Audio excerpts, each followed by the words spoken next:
Welcome back, viewers, to the latest researches and news.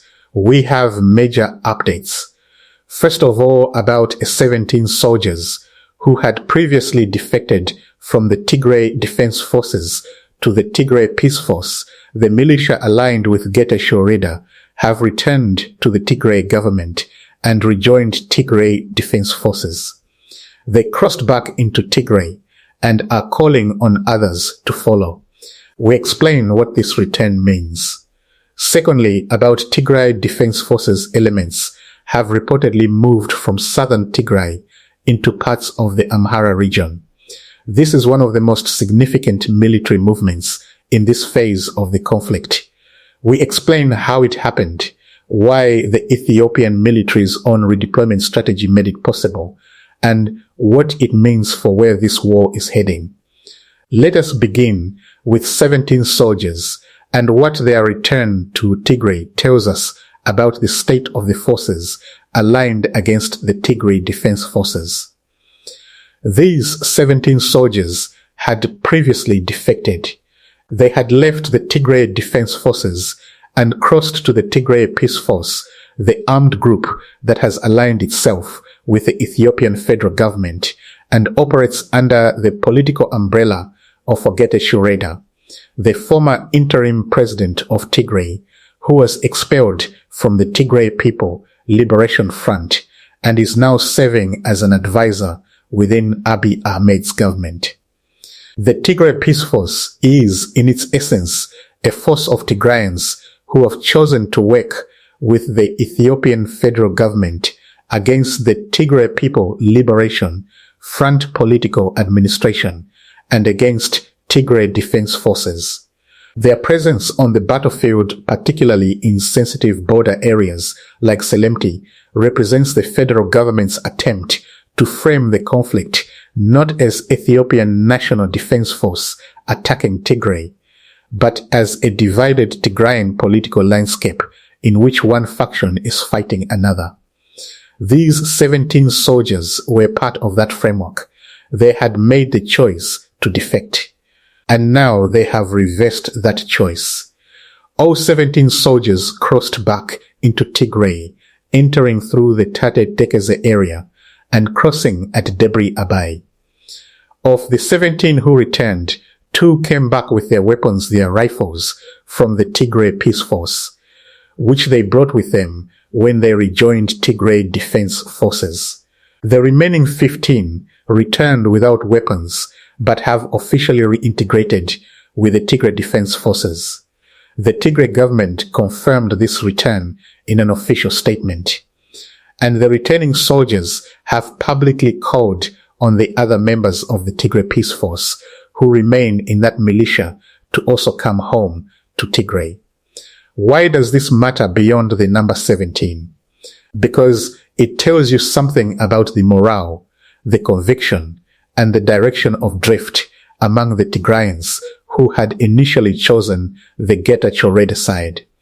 The Tigray Peace Force was built on the premise that there was a significant constituency of Tigrayans who opposed the Tigray People Liberation Front's leadership and would fight alongside the Ethiopian federal government. If those soldiers are returning, if people who made the choice to defect are now making the choice to come back, it suggests that the reality they found on the federal government side did not match what they were promised or what they believed. When soldiers who crossed to the other side choose to cross back, that is a signal, not just about 17 individuals, about the credibility of the political project they were recruited into.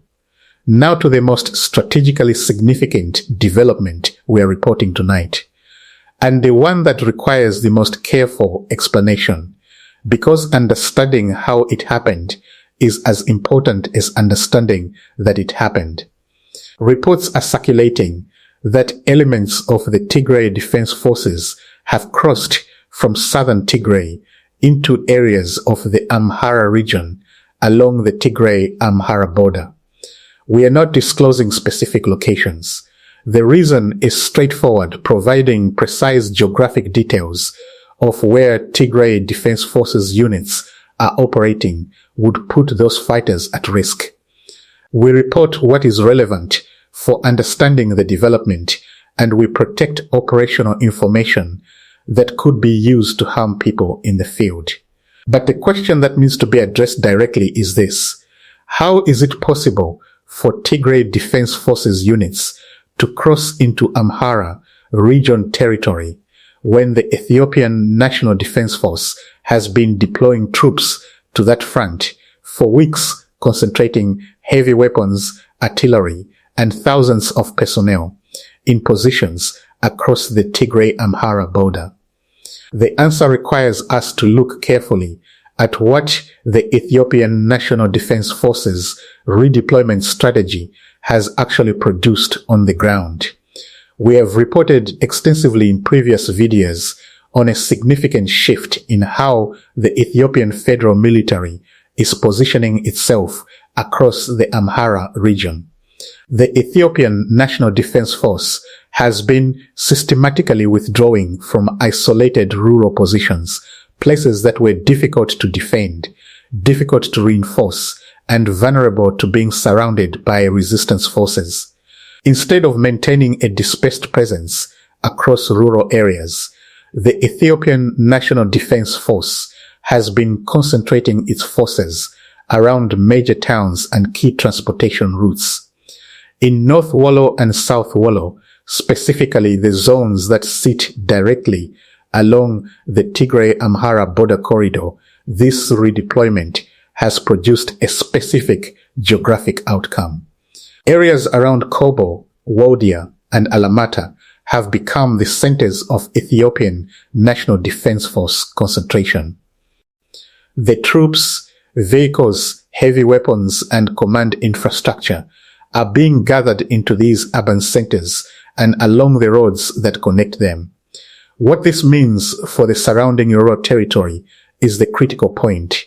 When an army pulls its soldiers out of remote rural positions and concentrates them in towns and on highways, the areas between those towns and between those highways are no longer covered.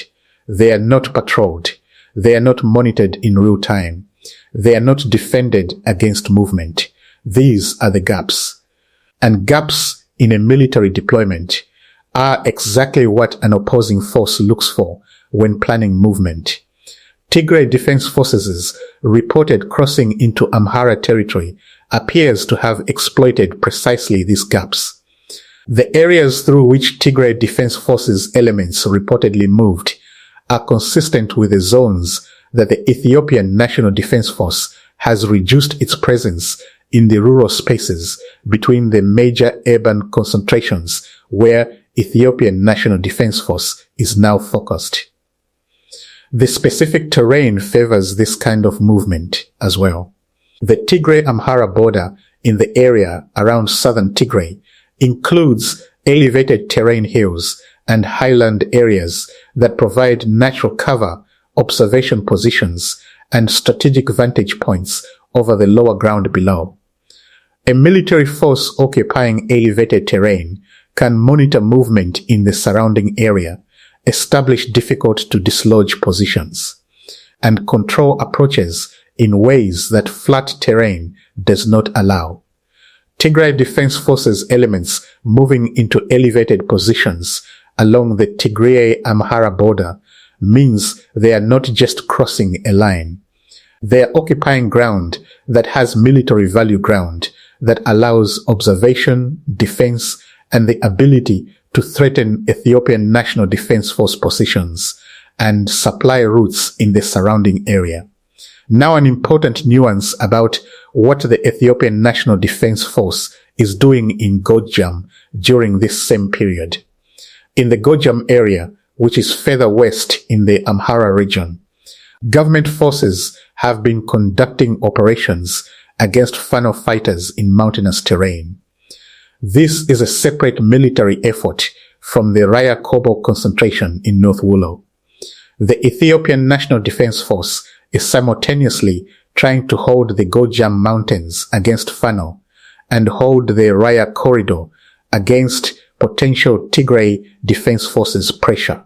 These are two different mountainous terrains in two different parts of the Amhara region, requiring attention and resources simultaneously. The question of whether Tigray Defense Forces' movement into Amhara and Fano's ongoing operations in Gojam are in any way coordinated or connected has been raised by analysts. No confirmed evidence of direct coordination has emerged. But the strategic logic of applying pressure on the Ethiopian National Defense Force from multiple directions simultaneously, which is exactly what is happening whether or not coordination exists, benefits both Fano and Tigray Defense Forces, regardless of whether they are formally working together on this specific development. The Ethiopian National Defense Force set out to secure the Chok Mountain Range and the Rhea Corridor simultaneously. It is now managing pressure from Fano in Gojam on one end and facing reported Tigray Defense Forces movement through its rural gaps on the other end. The strategy of concentrating in urban centers was a defensible approach against dispersed guerrilla pressure. It is a significantly more difficult approach when the force operating in the gaps is not a guerrilla militia, but a structured military force with mechanized units, heavy weapons, and drone capability. Let us bring tonight's full picture together clearly and completely. 17 soldiers who had defected to the Tigray Peace Force, the federal government-aligned Tigrayan militia, have returned to Tigray Defense Forces and to the Tigray government. They crossed via Tata Tekeze and Debri Abe. 2 brought their weapons. 15 returned without weapons. All have rejoined Tigray Defense Forces, and all are calling on the remaining members of the Tigray Peace Force to do the same. This return is not just a number.